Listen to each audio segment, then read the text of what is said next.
Est-ce que tu peux nous dire comment s'organise la reprise, entre guillemets? Il y a une petite baisse de production, mais pas si importante que ça, en fait. Et donc, la reprise s'est faite depuis déjà plusieurs semaines. Bon, là, c'est sûr que depuis le 11 mai, on passe un cap. Les salariés en production, ce sont eux qui vont revenir sur site, puis ce que les autres sont pour l'instant maintenus en télétravail. En salle blanche, les salariés sont déjà en combinaison, avec des gants et dans un qui est très propre, quoi. Donc ça ne va pas sans poser des questions, hein, parce qu'ils ont quand même des gants, ils peuvent se toucher le visage. Les cagoules qu'ils ont ne protègent pas, ce n'est pas des masques filtrants qu'ils ont devant la bouche. Il y a eu un gros travail de fait, en fait, puisque nous, on a fait une procédure de danger grave et imminent avec le syndicat pour alerter sur les mesures de sécurité. Donc il y a eu beaucoup de choses qui ont été mises en place. L'inspection du travail a fait aussi vraiment un boulot formidable de soutien, d'interpellation, de venue sur site, malgré la pandémie, etc. On a beaucoup de choses, des masques chirurgicaux, nous on consomme 28 000 masques chirurgicaux par semaine, on a du gel hydroalcoolique partout dans l'usine. Après, ça ne résout pas les problèmes de projection et donc de distance de sécurité, de gouttelettes et de contamination maniportée qui restent encore des grosses problématiques, notamment dans les espaces collectifs. Comment ça se passe dans les cantines et les espaces de pause? Dans les cantines, on a des équipes décalées, les gens qui finissent à 13 h, ça étale forcément déjà les plages où les gens prennent leur pause repas. Après, il y a des tranches horaires pour ceux qui sont présents. Éventuellement, le restaurant d'entreprise a été agrandi par un chapiteau et on mange en fait en quinconce. Et on laisse un plateau présent sur la table pour qu'une équipe de nettoyage spécialisée vienne nettoyer les places qui ont été occupées. C'est un peu une usine à gaz, quoi, pour pouvoir travailler. Ces mesures, vous les avez obtenues pour deux raisons. La première, c'est la pression sociale, syndicale qui est exercée. Et la deuxième, c'est le fait que c'est une entreprise qui a une forte valorisation du capital, non? Pour donner une idée, justement, cette entreprise, elle fabrique son propre gel hydroalcoolique, elle consomme donc plusieurs dizaines de milliers de masques par semaine, mais après, elle fournit aussi du gel hydroalcoolique à un tas d'établissements autour. Voilà, c'est clair que l'entreprise peut et veut investir dans des mesures permettant de la continuité de l'activité, et y compris parce que c'est une entreprise où l'État est actionnaire, par ailleurs, qui va verser des dividendes, qui touche des subventions de l'État. Et donc, cette politique de redistribuer le gel, les masques à l'extérieur, c'est aussi une politique de visibilité sociale qui est un élément important pour cette boîte. Qu'est-ce qui se passe par rapport aux gens qui se poseraient la question de est-ce que je dois retourner au travail ou pas, quoi? Depuis le 1er mai qu'on est passé en dispositif de chômage partiel, l'entreprise va prendre en charge les salaires en 100% des personnes concernées. Donc ça veut dire pour l'instant, elle a décidé de ne pas recourir au dispositif d'aide de l'État. Elle verse 100% des salaires aux salariés, donc soit fragiles, soit vivant avec des personnes fragiles, soit ceux dont les enfants scolarisés ne peuvent pas être accueillis dans les écoles. Et donc la bataille là aujourd'hui, c'est la question des parents d'enfants qui ne veulent pas mettre leurs enfants à l'école dans les conditions actuelles, que ce soit sanitaire ou pédagogique, on va dire. Il y a un flou du gouvernement et bien sûr un flou dans lequel s'engouffrent les entreprises, en fait. Parce que c'est des salariés dont les enfants ne sont pas prioritaires pour aller à l'école. Non. Et donc dans ce cas-là, ce que nous dit la direction, en tous les cas, c'est le choix du salarié de ne pas mettre son enfant à l'école.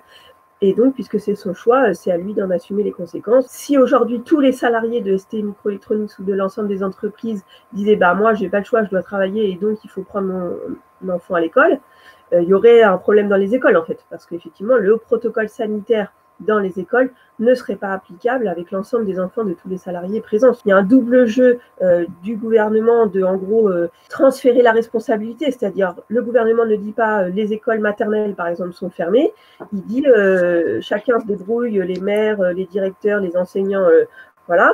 Mais si l'école est ouverte, elle peut donc accueillir les enfants et donc, en dernière instance, elle transfère la responsabilité sur les parents salariés. Quelle bataille syndicale vous menez en ce moment? On demande donc la rémunération à 100% de toutes les personnes, soit fragiles, soit vivant avec des personnes fragiles, soit qui ont des enfants en âge d'être scolarisés, donc moins de 16 ans, soit qui ne peuvent pas être accueillis, ou ceux que les parents ne veulent pas mettre à l'école, parce qu'ils considèrent que les conditions ne sont pas réunies pour les mettre. Et on demande en particulier l'extension à tous les intérimaires qui aujourd'hui ne sont pas pris en charge.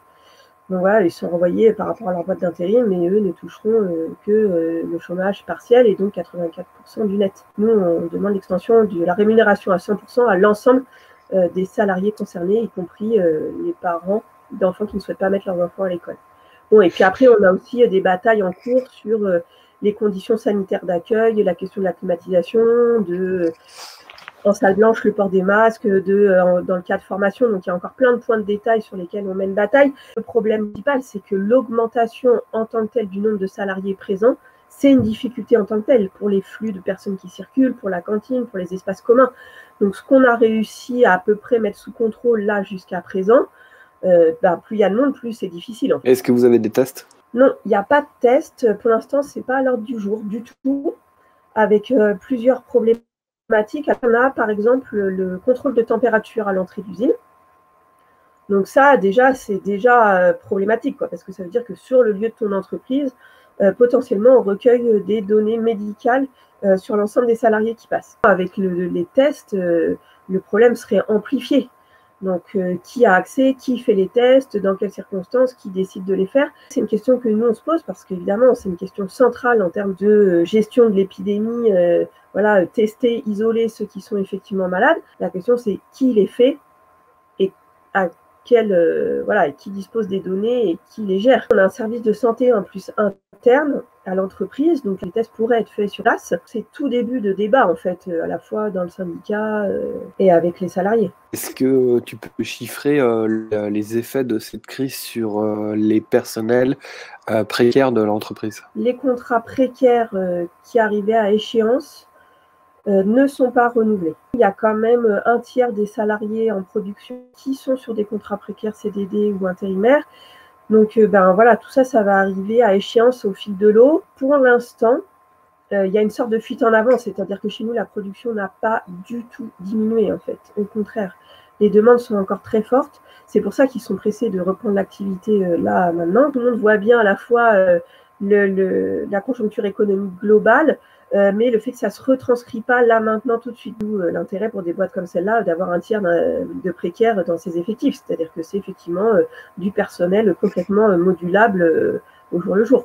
Comment tu envisages la reconstruction de bataille contre la politique du gouvernement dans sa globalité? Cette crise, elle a soulevé plusieurs questions. Pour nous, la première question, c'est qu'est-ce que c'est que les productions qui sont essentielles, indispensables, etc. Donc, on voit bien qu'aujourd'hui, la microélectronique, tout le monde a une puce dans son téléphone, dans son PC. Donc, d'un certain point de vue, c'est une industrie importante et essentielle pour la vie d'aujourd'hui. Mais quand même, se pose la question de ses conséquences en termes de pollution. C'est des questions qui ont été posées, en fait, au début de la crise. Je pense que nous, on ne doit pas lâcher sur ces questions de fond de la société dans laquelle on vit et des choix, notamment écologiques, qu'on fait. L'usine dans laquelle je travaille, elle consomme l'équivalent de l'électricité de la ville de Chambéry. Donc voilà, ce n'est pas des petites questions, et c'est des questions profondément de société.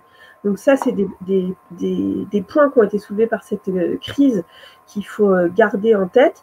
Et après, pour moi, la question, là, la bataille qui va arriver, c'est celle de la crise économique et la question des licenciements. C'est-à-dire que nous, je pense que là, aujourd'hui, on est sur la bataille, le maintien de salaire pour tout le monde. Mais très prochainement, il est probable que cette bataille se transforme sur le maintien de l'emploi, en fait, pour tout le monde. Ils vont dire on n'a pas licencié. C'est vrai, ils n'auront pas licencié de salariés ST Microelectronics. Mais par contre, potentiellement, on aura perdu plusieurs dizaines, plusieurs centaines d'emplois de salariés, soit intérimaires, soit en CDD. Ça, c'est la prochaine bataille. C'est celle de l'interdiction des licenciements, en fait.